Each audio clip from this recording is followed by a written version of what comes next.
Bismillahirrahmanirrahim. Assalamualaikum warahmatullahi wabarakatuh. Pada kesempatan ini, kita akan bahas soal UAS Teori Medan tahun 2020. Jadi soal UASnya ada dua ya, nomor satu dan nomor dua. Pada video ini kita akan bahas yang nomor satu dulu, dan nanti nomor dua di video yang lain. Oke, langsung kita mulai saja. Nomor satu, tinjau suatu medan magnet pada sumbu silinder lingkaran memenuhi persamaan berikut.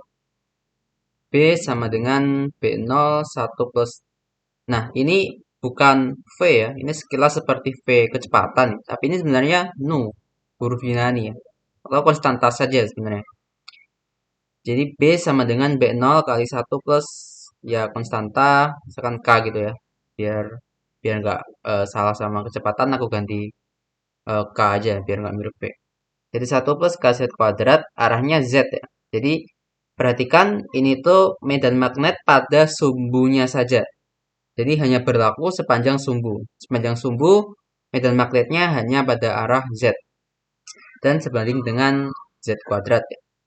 Lalu komponen arah theta dari B itu 0.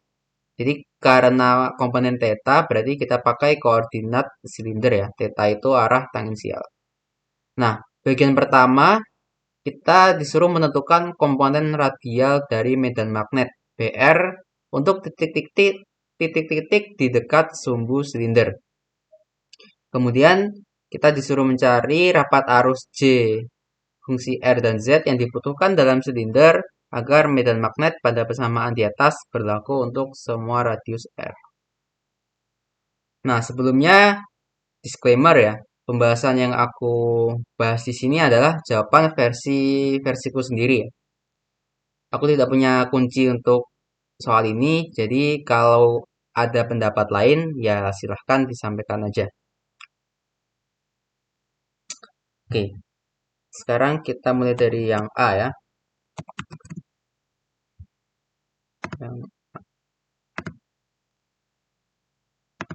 Nah, yang bagian A, ada satu trik ya untuk mengerjakan soal seperti ini. Nah, kita berangkat dari hal yang fundamental dari medan magnet ya, bahwa medan magnet itu tidak mempunyai divergensi atau hukum Gauss untuk medan magnet ya berarti ya. Nah, hukum Gauss untuk medan magnet menyatakan bahwa divergensi dari medan magnet itu sama dengan 0. Nah, ini bentuk turunan ya. Kemudian untuk bentuk integral, kan integral tertutup dari B dot dA. Nah, ini sama dengan 0.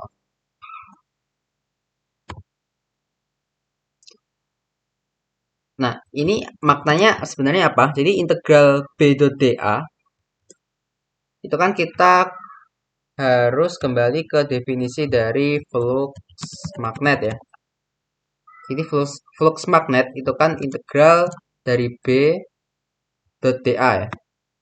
Jadi integral tertutup B dot dA itu sama dengan flux magnet ya, atau V aja ya. Anggaplah flux. Nah, dari sini maka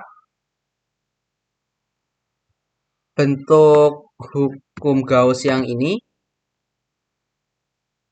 kalau bicara tentang flux ya,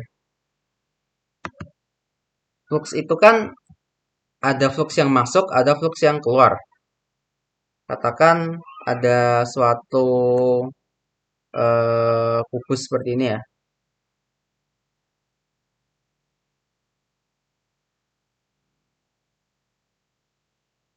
Nah, ini kan bisa ada di sini ada medan ya. Nah, ini kan berarti flux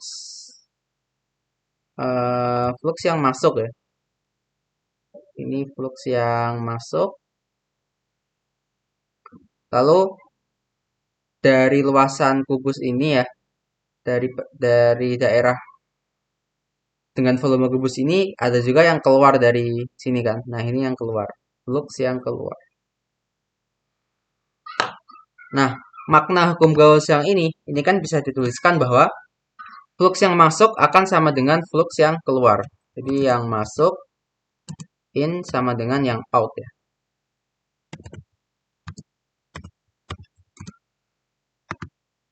Jadi flux apapun yang masuk ke dalam volume ini, kubus ini ya. Nah, itu akan sama dengan flux yang keluar ya. Ini total ya. Dari total dari flux masuk sama dengan total dari flux yang keluar.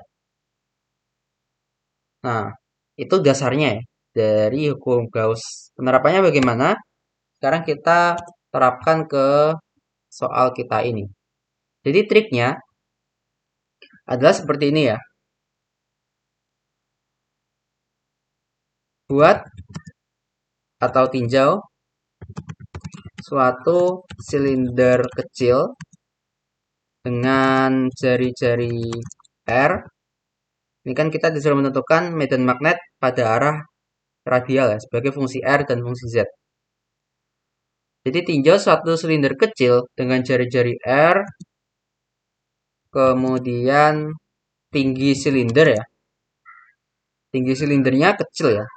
Tinggi itu kan berarti kan pada arah Z ya. Nah, karena kecil ya tingginya dz. Kemudian ini terletak di alas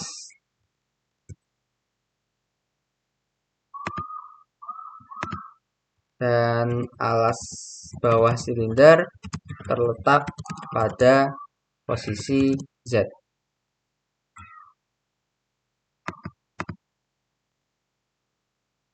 Jadi triknya seperti ini. Nah, gambarannya kan berarti misalkan ini sumbu Z ya.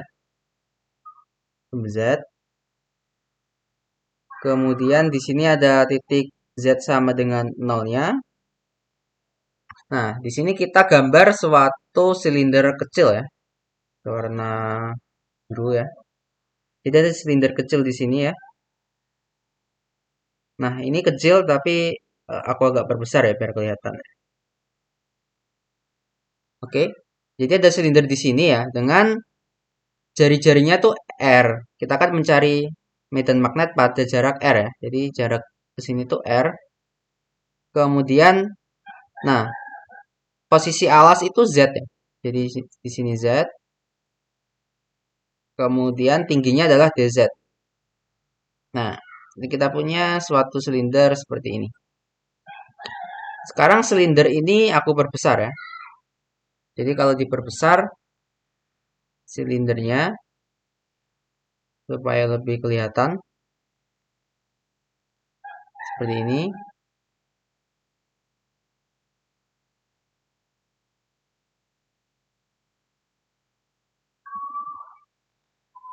Nah, di sebelah sini dia kan ada medan magnet ya. Medan magnet pada arah Z. Ya kan sepanjang ini catatannya pada sumbu silinder ya.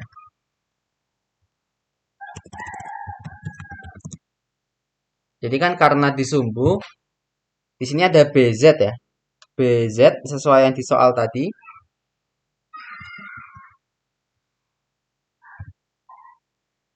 Jadi di sini ada BZ ya. Hitam aja.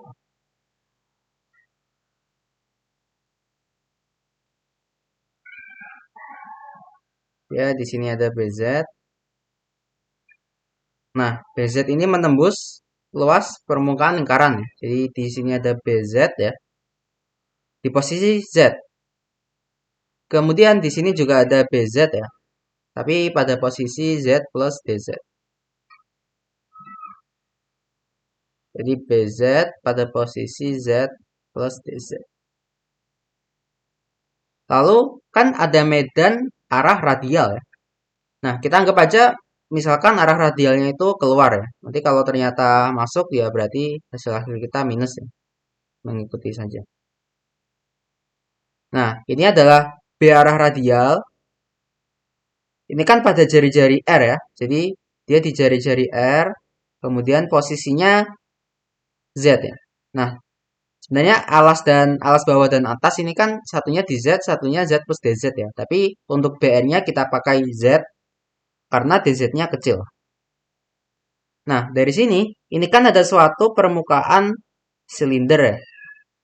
Nah, BZ yang bawah ini kan menjadi flux masuk ya.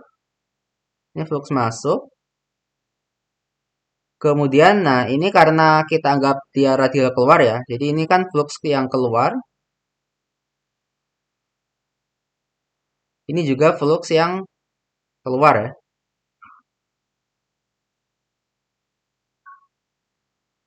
Sehingga kalau kita pakai hukum Gauss yang ini tadi ya. Integral B dot sama dengan 0. Jadi dari hukum Gauss. Nah, flux yang masuk berarti itu kan flux dari flux yang masuk yaitu ada BZ pada posisi Z. Nah, dikalikan luas penampang ya.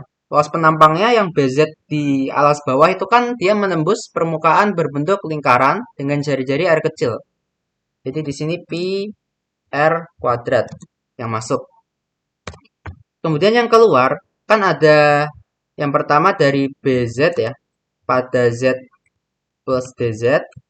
Nah, dia menembus permukaan lingkaran juga, jadi pi R kuadrat. Kemudian ditambah dengan yang keluar ada dari medan arah radial ya. Berarti kan itu BR R, Z. Tapi permukaannya ditembus oleh medan arah radial, itu kan selimutnya silinder ya. Nah, karena selimut silinder, berarti luas selimut silinder itu kan keliling alasnya 2πr dikalikan tinggi silinder. Berarti di sini 2πr kalikan dz. Nah, rapikan kita bisa hapus pr-nya. Jadi bz dz kalikan r sama dengan bz dz plus dz kalikan r ditambah 2 kali br di r, z kalikan dz. Nah, sekarang kita bisa manipulasi bz plus dz ya. Bz plus dz dengan deret Taylor. Nah, ini ada di matematika ya. Kalau yang belum tahu, jadi di matematika ada yang namanya deret Taylor. Nah, deret Taylor untuk bz plus dz. Nah, ini bisa diekspansi menjadi 1 per 0 faktorial dikalikan bz dz kalikan dz pangkat 0. Kemudian ditambah 1 per 1 faktorial. Ini bz aksen ya. Jadi diturunkan sekali terhadap z. Nah, dz-nya jadi pangkat 1. Kemudian kelihatan pola ya. Jadi sekarang tinggal lanjutin aja. Di sini 1/2 faktorial. Bz-nya diturunkan 2 kali. Kemudian dz-nya jadi pangkat 2. Nah, dilanjutin sampai tak hingga sebenarnya. Namun, karena dz itu kecil sekali ya, jadi bz plus dz. Nah, dz itu kan kecil sekali ya. Jadi yang suku pertama ini dia kan tidak terkalikan dengan dz ya. Karena dz-nya pangkat 0 kan hasilnya 1. Suku kedua dia dikalikan dz ya. Jadi nanti kecil. Lalu suku yang ketiga dia kalikan dz kuadrat ya. Jadi jauh lebih kecil lagi. Suku berikutnya dz pangkat 3 jauh lebih kecil dan seterusnya. karena DZ-nya kecil, kita bisa ambil dua suku pertama saja ya. Jadi kita ambil suku yang pertama ditambah suku yang kedua. Jadi ada B aksen Z kan, itu kan DBZ per DZ. Nah, kalikan DZ. Jadi suku yang berikutnya itu kan karena DZ-nya udah kuadrat ya, itu kan jauh lebih kecil daripada suku yang kedua ini ya, suku yang ketiga nanti, dan seterusnya. Makanya di sini kita aproksimasi ya sebenarnya, bukan sama dengan. Kita ambil Z-nya, BZ plus DZ-nya seperti ini. Nah, sehingga dari persamaan awal tadi kan ini. Sekarang BZ plus DZ-nya diganti ini ya. Jadi sebelah sini diganti menjadi ini. Nah, ini sekarang dibuka aja.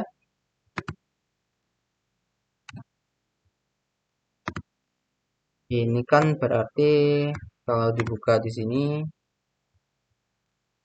ini B, ini BZ DZ ya.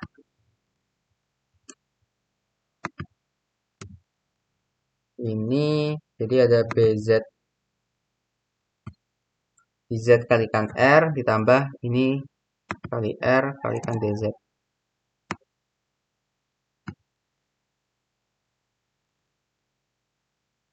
Oke. Nah, di sini kan berarti BZ DZ kalikan R itu ruas kanan kiri kan ada. Berarti bisa dihilangkan ya. Lalu ketika kita pindah ruas, kita akan ketemu BR 2 2BR ya. 2BR R, Z. Nah, ini sama ini kalikan DZ ya, sama dengan minus dari ini kemudian kalikan R kalikan DZ. Oke. Nah, berarti untuk BR-nya kita peroleh ya, bahwa dari sini kan sudah kelihatan ya, bahwa BR itu secara umum minus ya ternyata. Atau radial, tergantung BZ-nya ya. Kita lihat aja nanti. Secara umum, dia ini kan DZ-nya kanan kiri ada ya, berarti bisa dicoret. Jadi di sini jadi minus R per 2 kalikan DBZ per DZ. Nah, ini BR-nya untuk sembarang BZ ya. Sekarang di soal kita kan sudah diberikan ya bahwa berdasarkan soal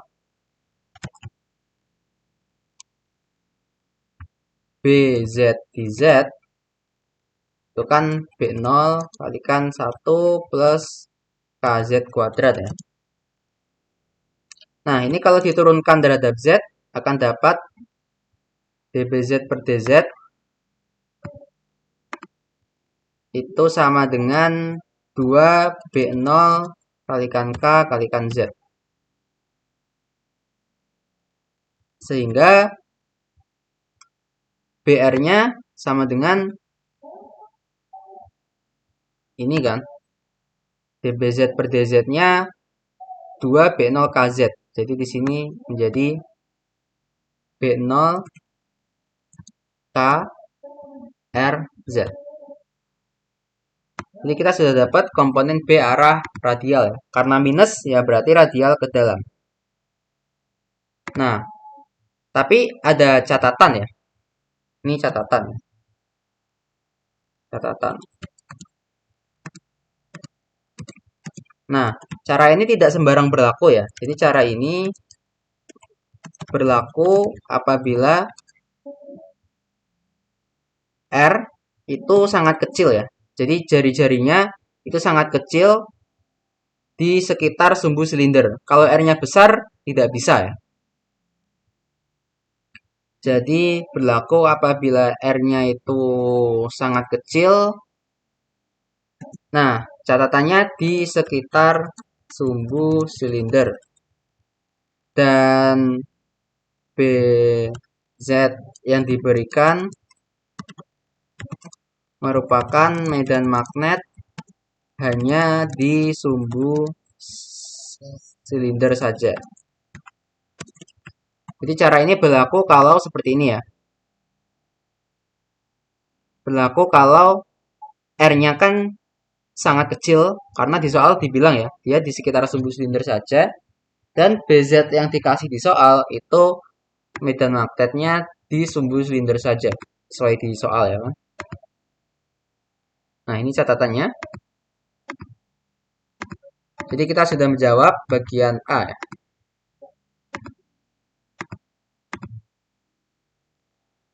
Sekarang kita akan mengerjakan bagian B. Tentukan rapat arus J fungsi R dan Z yang dibutuhkan dalam silinder agar medan magnet pada persamaan di atas berlaku untuk semua radius R. Nah, yang bagian B ini kita bisa berangkat dari hukum Ampere. Hukum Ampere ya. Hukum Ampere yang bentuk turunan ya, itu kan menyatakan bahwa curl dari B itu sama dengan mu 0 kalikan J. Sehingga kalau kita ingin mencari J, ya kita hitung saja berapa curl B-nya. Nanti dibagi dengan mu 0. Nah, curl itu bergantung koordinat ya. Jadi kan di sini kita pakai koordinat apa, nanti curlnya akan beda. Sekarang medan magnet yang dihasilkan itu kan sudah kita hitung ya, sudah kita analisis ya, bahwa B-nya itu hanya ada punya dua komponen ya. Jadi ada B arah radial, kemudian ini radial fungsi R dan Z ya. Arah radial, kemudian ditambah BZ ya, sebagai fungsi Z pada arah Z. Jadi medan magnet kita hanya punya arah radial dan arah Z. Dia tidak punya arah tangensial. Nah, karena di sini koordinatnya kan silinder ya. Jadi kita akan pakai curl untuk koordinat silinder. Nah, bentuk umumnya di sini ada curl untuk koordinat kurvilinear. Sebentar. Jadi curl itu secara umum seperti ini ya. Curl dari A itu memiliki komponen pada arah U, V, dan W. Nah, bentuknya seperti ini. Nah, UVW-nya apa, FGH-nya apa. Nah, di sini dirangkum dalam tabel ya. Jadi, koordinatnya itu seperti ini. Nah, seperti ini ya. Jadi, kalau kartesian, UVW-nya ini spherical atau bola ini, silinder ini. Nah, silinder ini ada yang pakai S, theta, Z ya. Tapi kalau di sini kan kita pakainya R, theta, dan Z ya. Jadi S di sini tuh R yang di silinder dan oh ini V ya. Kalau V yang di sini kita pakainya theta. Nah, sekarang perhatikan dari medan magnet ini ya. Dari medan magnet ini kita kan bisa menarik beberapa kesimpulan. Jadi yang pertama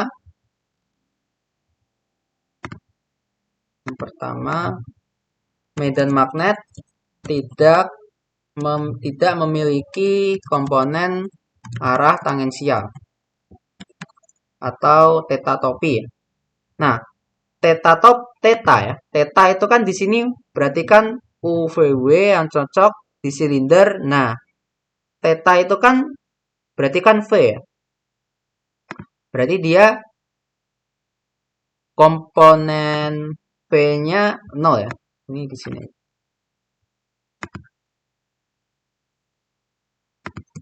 Jadi untuk A, V yang di sini ya, itu 0. Nah, akibatnya yang mengandung AV itu kita nggak usah tulis ya, biar lebih cepat. Nah, ini ada GAV di sini nggak usah karena 0. Selanjutnya, perhatikan bahwa medan magnet tidak bergantung theta. Dia tidak bergantung theta.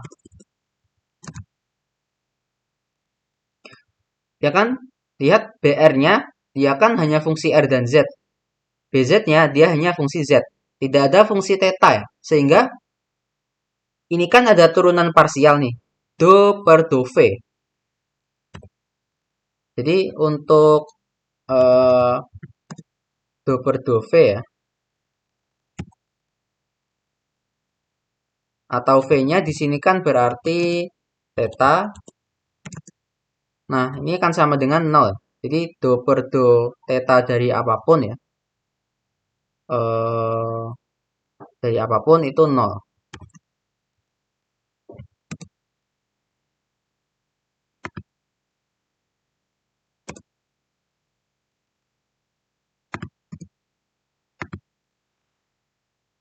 Berarti yang mengandung do per do V di sini, ini biar sama V.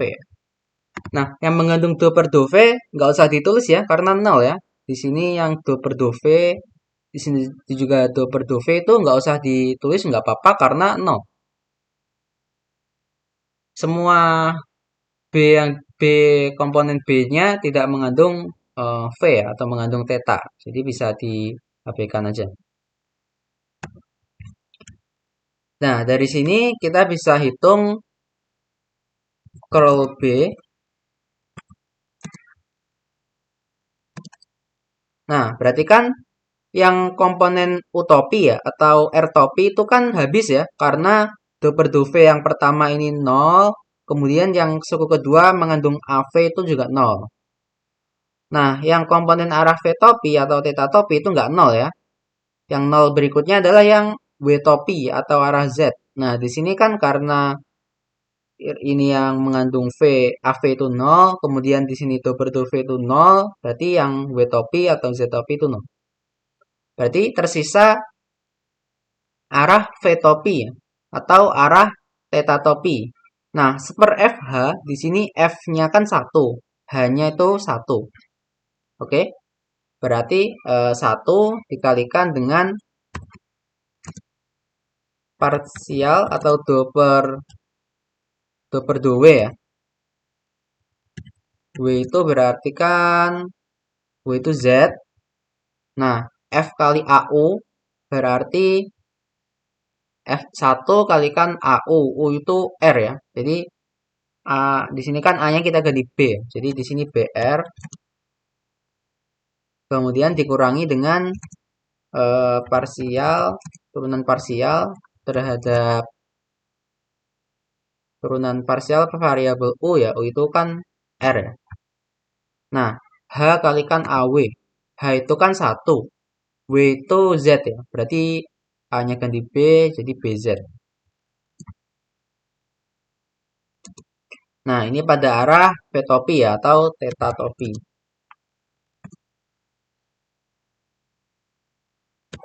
Tinggal masukkan BR dan BZ sesuai yang telah kita hitung tadi ya. Mulai dari yang Z-nya dulu. Ini aku copy aja. BR itu kan tadi kita sudah hitung ya. Ini.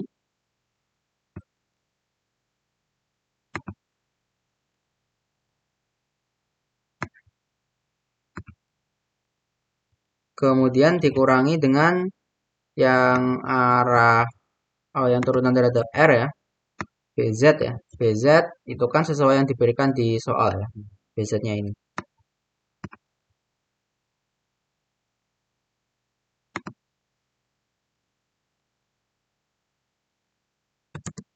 Jadi arahnya theta topi.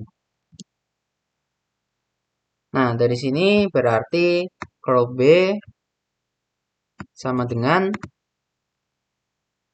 nah, yang suku pertama do per do Z dari minus B0 KRZ berarti kan tersisa minus B0 KR ya. Z-nya kan diturunkan terhadap Z ya. 1. Lalu yang suku kedua, do per do R, Bn0, 1 kalikan 1 plus KZ kuadrat. Nah, lihat di situ bahwa tidak mengandung suku variabel R ya, BZ-nya. Artinya, kalau kita parsial terhadap R, hasilnya 0. Karena tidak mengandung variabel R. Jadi hanya yang nggak 0 tuh hasil dari suku pertama saja. Jadi di sini sudah selesai. Kurang lebihnya sama dengan ini, sehingga rapat arus yang diperlukan dari hukum Ampere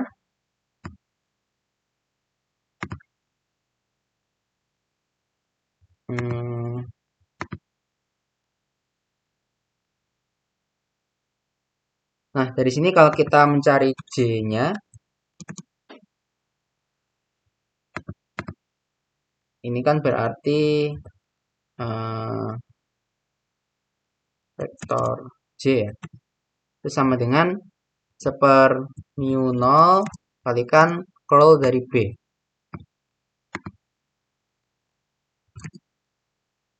Atau kita peroleh J-nya adalah ya ini dibagi mu 0 ya.